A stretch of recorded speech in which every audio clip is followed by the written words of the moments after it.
तील महिलांनी जे बुद्धवंदना सादर केली त्यासाठी सर्वांचे खूप खूप धन्यवाद आणि आभार।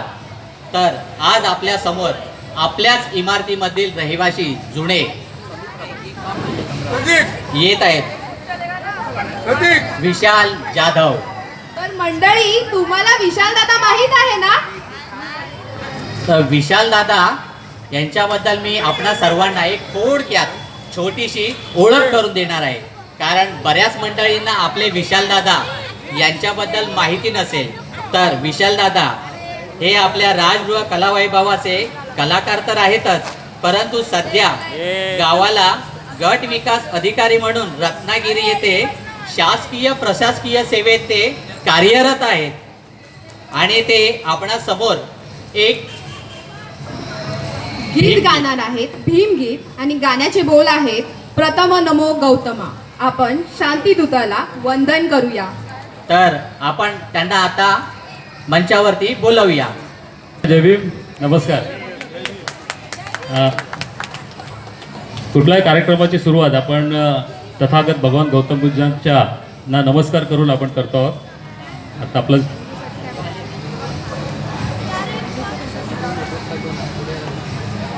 तथागताच्या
धन्यवाद. थँक्यू. धन्यवाद विशाल दादा यांचे.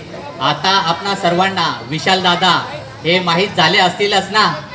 काय मंडळी, आवाज येत नाही. टाळ्यांचा कडकडाट एकदा होऊन जाऊ द्यात. आवाज येत नाही, कानापर्यंत पोहोचतच नाहीये आवाज. बहुतेक आम्हाला सुद्धा कंटाळलेले असे वाटतात. पहिलीच वेळ आहे, थोडं समजून घ्या. असो, ठीक आहे. शिक्षणाला आपले खरे शस्त्र बनवूया. एकतेला आपली अभेद्य ताकद बनवूया. अन्यायाविरुद्ध उभे राहूया. स्वाभिमानाने जगण्याचा निर्धार करूया. बाबासाहेबांचे विचार आपल्या कृतीत अनुभवूया. अरे, एक व्यक्ती आपल्या जीवनात किती प्रचंड कार्य करू शकतो याचे जिवंत उदाहरण म्हणजे बाबासाहेब. तर मग नेक्स्ट परफॉर्मन्सला बोलूया अंजली मोहिते गमरे. जय भीम वाल्यांचा नाद करायचा नाही. अंजली मोहिते.